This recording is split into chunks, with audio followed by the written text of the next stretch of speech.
Joining me today is Gavin Ashenden, former Queen's chaplain and someone I am blessed to call a friend.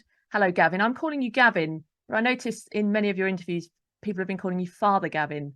Am I wrong to be calling you Gavin?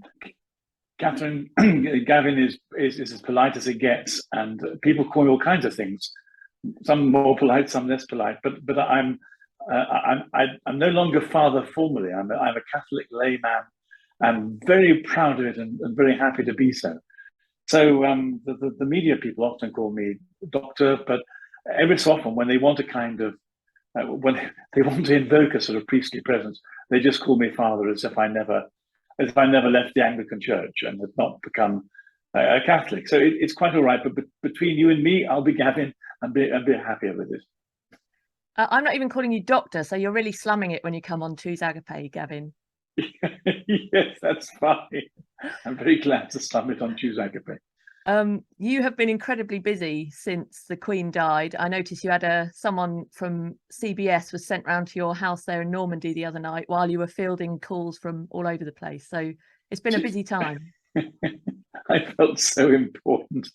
I've even succumbed to putting it up on Facebook to get some social credit. I couldn't believe it. These two companies, so I've forgotten who the English one was, but anyway, it was Talk Radio, Talk TV, with Piers Morgan. Actually, of all the things I'm most proud of, I appeared after Douglas Murray on the Piers Morgan show, so that was something to be proud of. But both Talk TV and CBS said they'd send a camera team round. I said, "You're joking." And they asked me for my address, and I said, "It's in the middle of Normandy." And so Talk TV said, "Yeah, we're joking." But CBS did. And about tea time, this guy came up my driveway and said, "Hola, hola, bonjour." And in fact, he'd driven all the way from Paris, 3.5 hours. And when I asked him how on earth he found me, because I live in the depths of Normandy, and even the postman can't find me sometimes, he said, "Oh, I'm a local boy, I know the area." And then he came in and he was the most lovely guy. In fact, I promised to write to his boss to say what a great cameraman he was. After all that, I think CBS only had me on for about a minute and a half. So you can't be too pretentious. These things are never what they seem. Anyway, Choose Agape is at the top of the media preference list. So I'm very pleased to be. I'm very pleased to be here, even if you couldn't send a cameraman round. These things are meant to keep us humble, Gavin. So that's what I'm all about. They certainly do. Well, Gavin, what I wanted to ask you is this. At the weekend, I was talking with someone who said that they knew a parent struggling to explain the death of a 96-year-old woman to their child. And I thought there's something a bit funny about a culture that can't explain that a 96-year-old woman has died after a long and happy, productive life, a mother, a grandmother. And so people use terms like passed on or passed away, these euphemisms. What do you think about this inability to speak of death and in an honest and clear way? Why is it happening? What does it say about our culture? Well, it's one of the unintended consequences of secularism. Secularists don't understand faith or Christianity. Obviously, they wouldn't be secularists. But one of the things they don't realize that they lose is a capacity to deal with the miracle of birth and the shock of death. I may be permanently adolescent, but I'm still gobsmacked by the idea that for billions of years I simply wasn't. I mean, I wasn't even for part of the last century, and then suddenly I was, and shortly I won't be again. And this strikes me as being such an important phenomenon that all human beings ought to wrestle with our contingency, our transitoriness. I mean, that I think is the point at which the religious journey begins, because we have to explain ourselves. And if we can't explain ourselves and we're only accidents or there's no meaning at all, then it's very difficult to invest our daily life with meaning. And I think one of the things that atheists do is they pretend to themselves there is no God in order to avoid moral accountability. And then they pretend to themselves they have meaning, when actually when you press them, philosophically they don't. And they do all this to avoid kneeling before the Creator and acknowledging that they're creatures and therefore morally accountable. So I think it's a huge mistake. And one of the consequences are when someone dies, they throw up their hands in shock and horror as if they're surprised.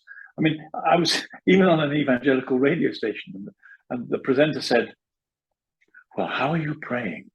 And I said, "Well, I'm praying she doesn't suffer and goes quickly."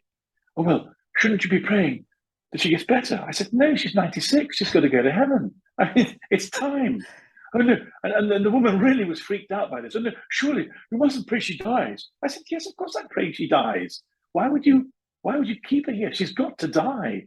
You know, you're a Christian. You believe." I mean, the woman I think was so culturally conditioned by the horror of not managing death, even though she was a presenter from a rival Christian radio station that only had slightly more viewers than Choose Agape. But she couldn't get it. So it's not entirely her fault. It's just that our secular culture doesn't do death. And the really funny thing is we laugh at the Victorians because we say, "Oh, they couldn't do sex, and look, we can," as if doing sex publicly is a virtue. But they did death, and we absolutely can't. And one of the things that will happen is for all these days of mourning, what you find when someone dies in a family is that after 2 or 3 days, even their best friends can't say, "How are you?" in the light of the death, because they don't know what to say. And actually, people very badly need to talk about losing someone to death. It's a really traumatic thing we can't get our heads around. As Christians, and particularly as Catholics, we have the communion of saints. And I don't know what I'd done if I hadn't been sort of becoming Catholic for the last 20 years. The death of my father in particular would have been something that I wouldn't have been able to go on facing and working through. I still talk to him. Protestants would say I pray to him and get upset, but pray only means talk.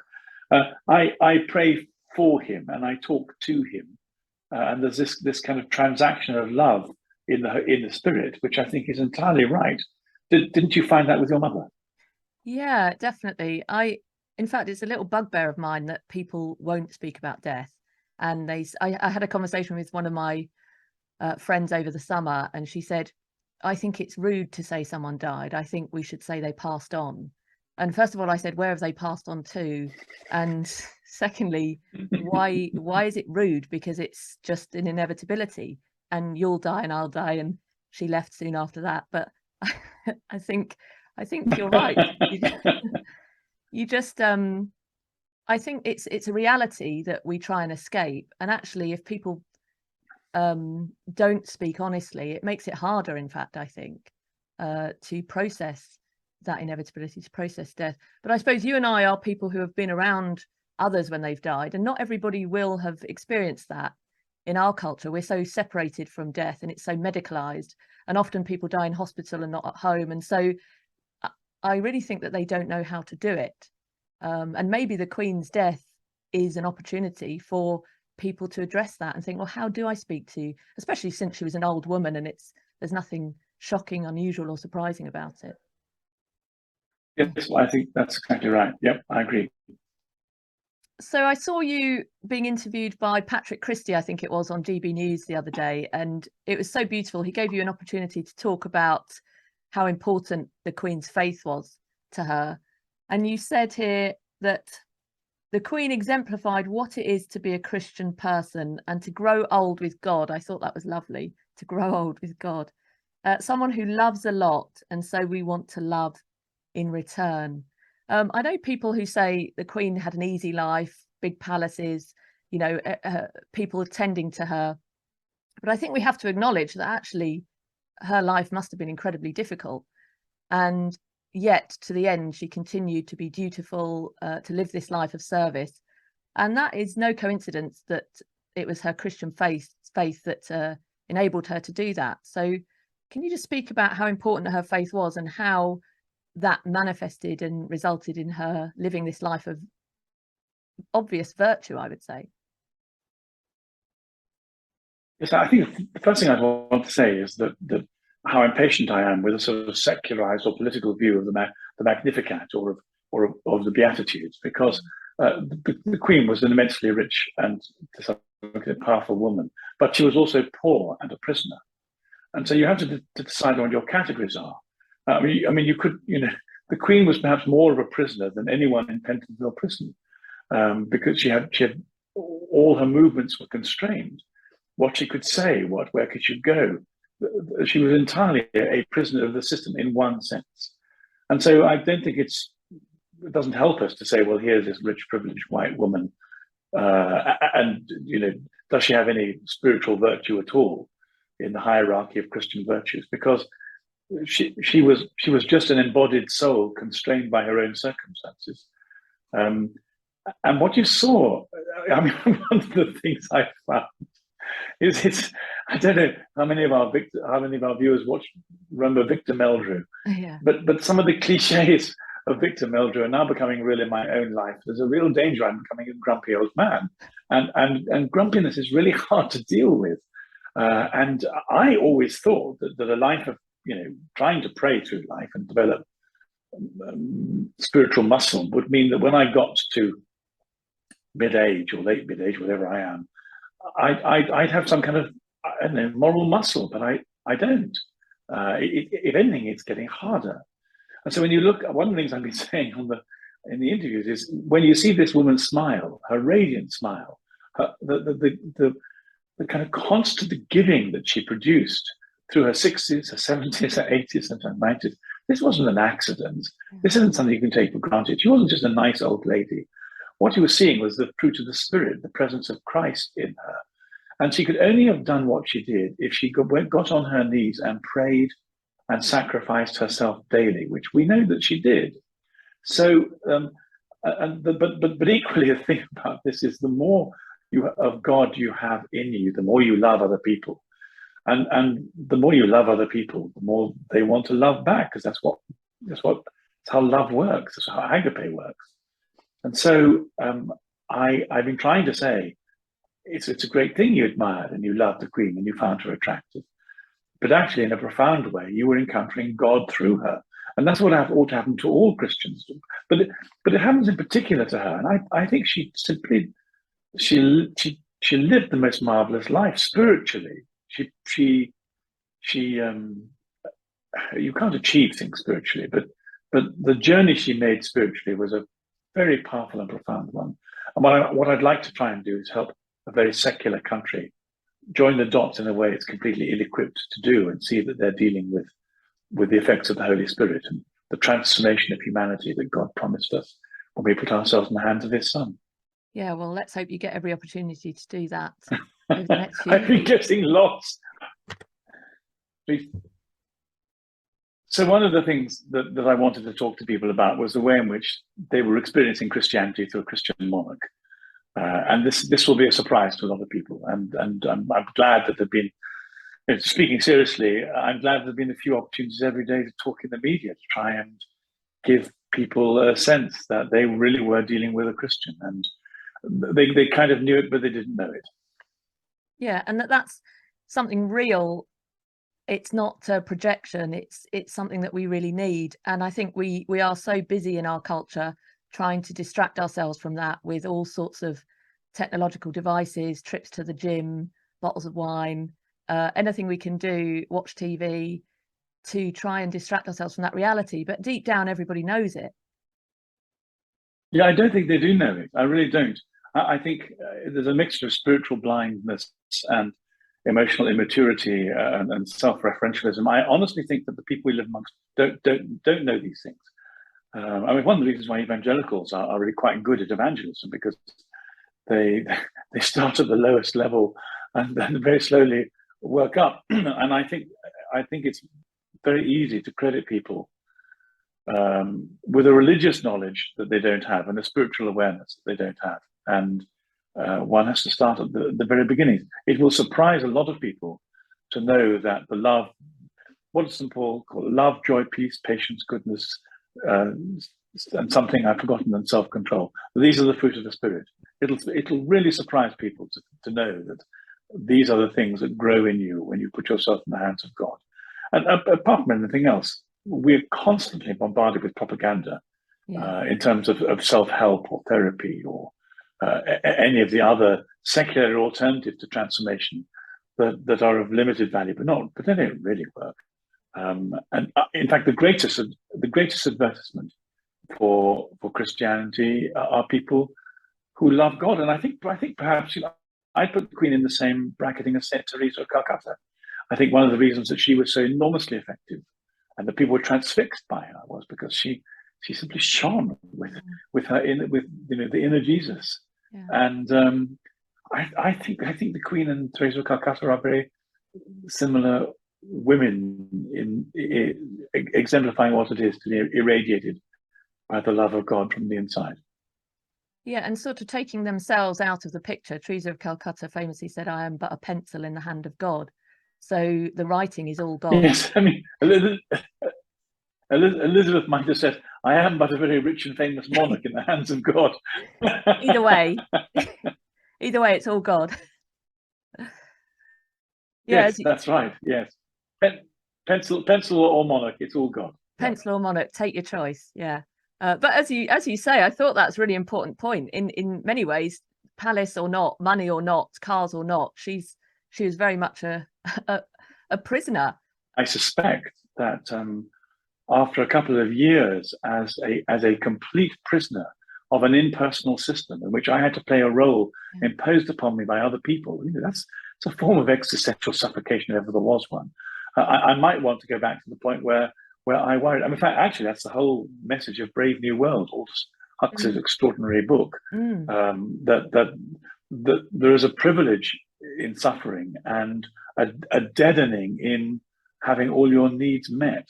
So at the end, one prays for the grace to willingly accept suffering in order to allow God to sculpt out more of our humanity through this mixture of choosing suffering and loving, but drugging yourself up either with narcotics or stimulants or wealth. They deaden our humanity. Again, it's quite a miracle. Most rich people are dead inside. And here's the richest woman in the country, and she's immensely alive inside. That really ought to make people think, what's gone on? Answer, Jesus has gone on.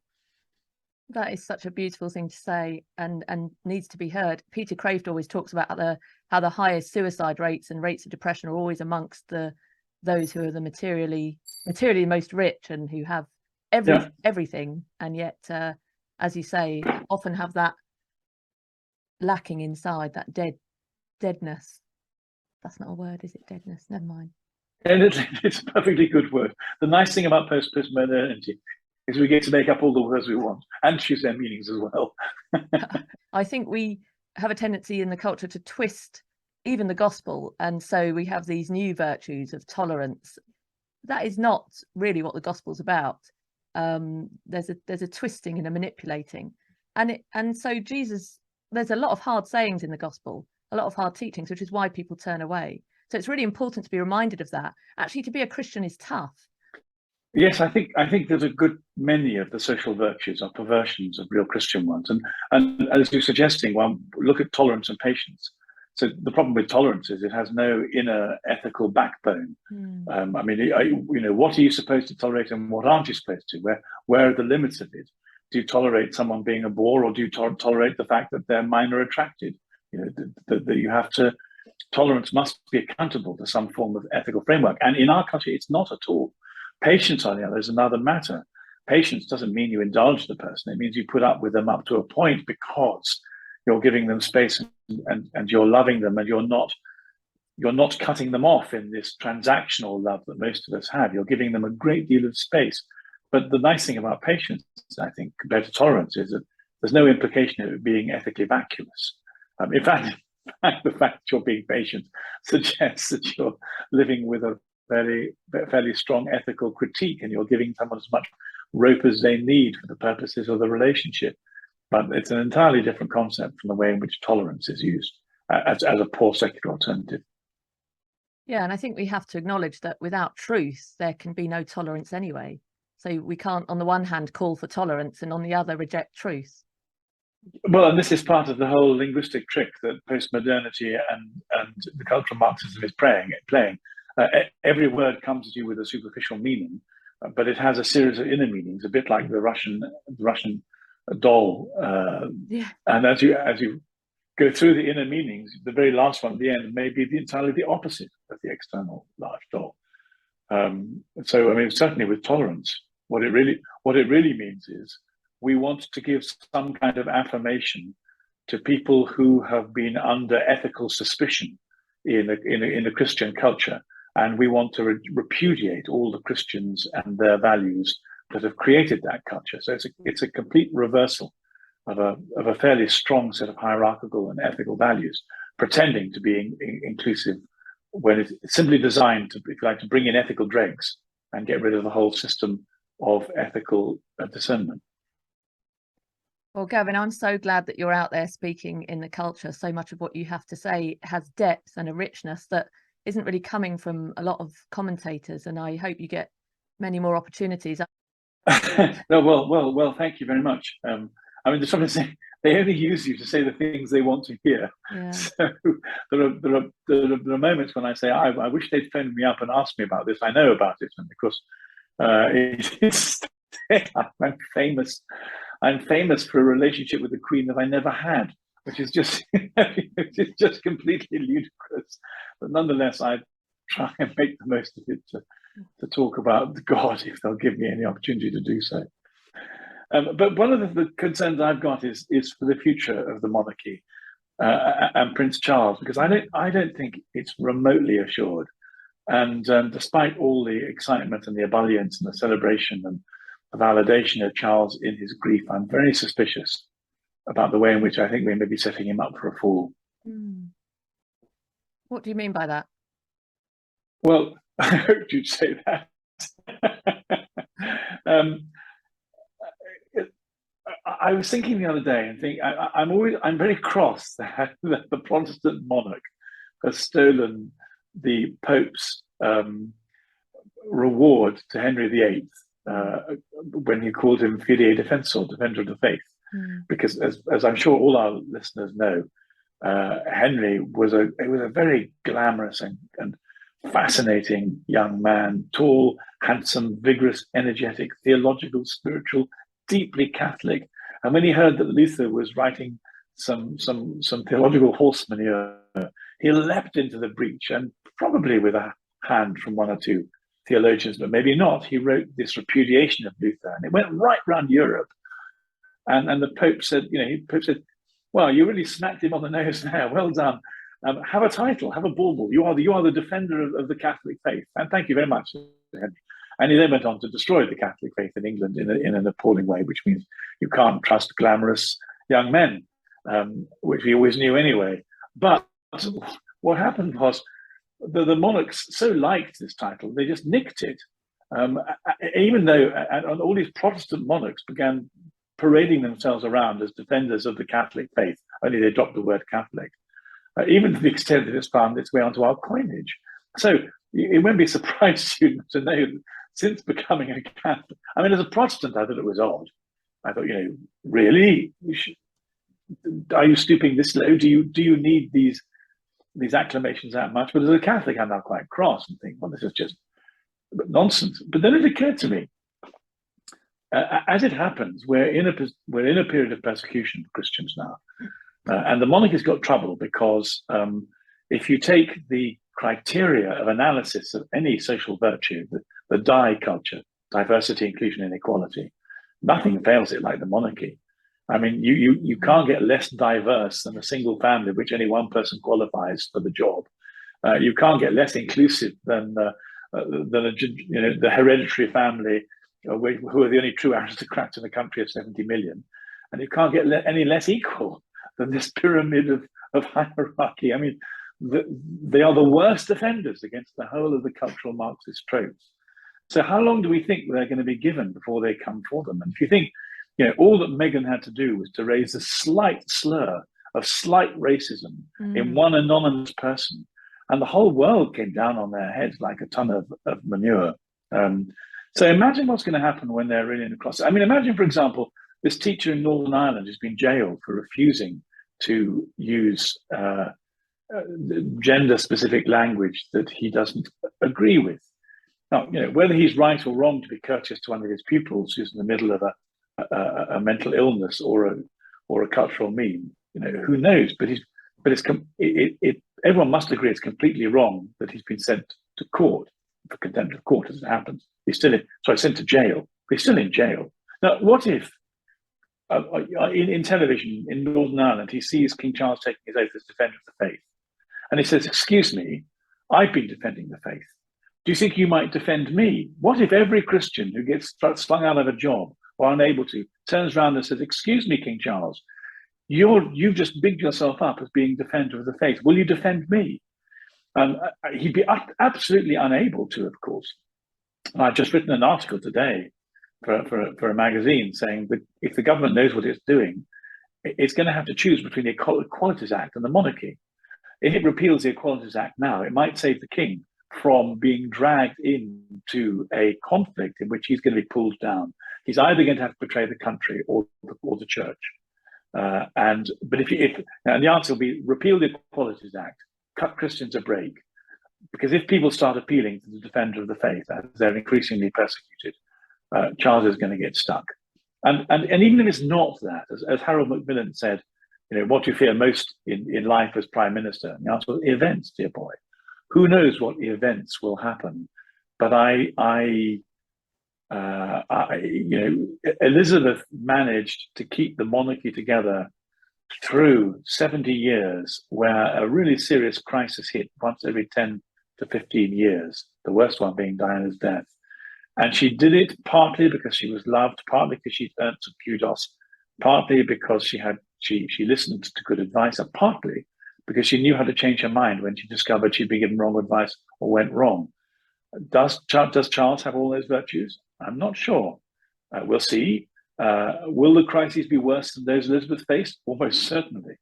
So I fear for a Christian concept, the monarchy, that blasphemes against the new religion, as Douglas Murray has called it, and Andrew Doyle for that matter. And I hope he's very well advised, and I hope he's equipped to manage. And I hope the monarchy survives. God save the king. So then you think this might be the end of the monarchy under Charles? Do you have a solution? I fear it might be. I've got another apocalyptic scenario as well, which I don't want to bore you or our listeners with. But again, there are three main contenders for our culture: there's secularism, Islam, and Christianity. And there's coronation, for example. One of the things they're going to start doing is diffusing the holy and virtuous Christian theology of coronation, and they're going to put in a bit of secularism and references to Islam. And once again, I would say the only way for the monarchy to survive is to be truly and exclusively Christian. It should be that his non-Christian subjects attune themselves to him, not that the Christian monarchy attunes itself to a relativistic cultural hodgepodge as a way of sort of currying authentic favor. I think that if Charles said, "I am the defender of the faith, I am a Christian monarch, I do represent what has made this country," I was going to say great, but I don't like that. I do respect what has produced some of the greatest virtue in this country and its culture. Then I think he might survive. Yeah. But I think that any attempt to be all things to all people will mean that he'll be attacked from all sides, and there won't be a kind of single. He'll be dodging all the time instead of being authentically what they are. So one of the things I've been saying is my perception that in the next up until 2030, we're going to be experiencing the left attacking Christian culture and bring it to its knees. Well, they've succeeded almost by 2022, so maybe it won't take them another 8 years to completely drive Christianity and those who speak for it out of the public square. We're almost there already. But one of the things that will happen in 2030 is that Islam will stretch its muscles demographically, and it will take on the cultural Marxism. And when it does, Islam will win. The cultural Marxists have no idea what they're dealing with Islam. And so, again, what role will the monarchy play in this when the Islamic members of our community begin to say, well, there are, for example, 8 or 9 cities in which we are by far the majority, and we want an Islamic culture, and actually we want Sharia law, and we already have an Islamic mayor. And what respect will we pay to the Christian king or the secular king? Well, it's at one point Charles might say, "Well, I've been extremely interested in Islam. I'm an Islamophiliac. I like you very much." I'm not sure that will be enough to buy Islam off. It never has been in the past, and I doubt it will be in the future. Again, I think Charles needs the support of his Christian subjects in a Christian culture to defend a Christian way of life upon which all secularism depends, because the secularists have been sitting on a branch and cutting it off and losing their support for the tree, which is Christianity. So once again, I fear for the monarchy over the next 10 years. And I think the answer is to repeal the Equalities Act and for Charles to be as authentically Christian as his mother was. Yeah, I think what you said is so important. And it's the time to get off the fence, because I know so many people who are wavering. They like Christian values. They like what they've inherited. They like the Queen. They have fears about the diversity, equity, inclusion, but they just say nothing and do nothing. And if anything, maybe this will mark a time where you say, if you like the culture that you have inherited, if you love the traditions, if you see value in them, then start defending them. Stand up and start defending them. Don't leave it all to Gavin Ashenden and Calvin Robinson and all these other people in the culture who you want to speak for you. Get up and do it yourself in your everyday life. Well, this is where we need the Christian imams, the bishops, to do it. Yeah, we need them. We need them to stand up and express and vocalize this love for Christ, love for the church, love and gratitude for Christian culture. They're the people best placed to do it. They have a platform. They have a profile. It's wonderful when lay people like you and I do it, and especially, although he's no longer lay, the blessed and most sanctified Calvin Robinson, but we need the bishops to do their job as well. And well, God bless them. I'm sure they will. I'm sure they will. Yeah, exactly. Well, you and I will talk again, I hope, because we're in the process of working on something together to try and step up and defend at least education. So perhaps we'll speak about that down the line.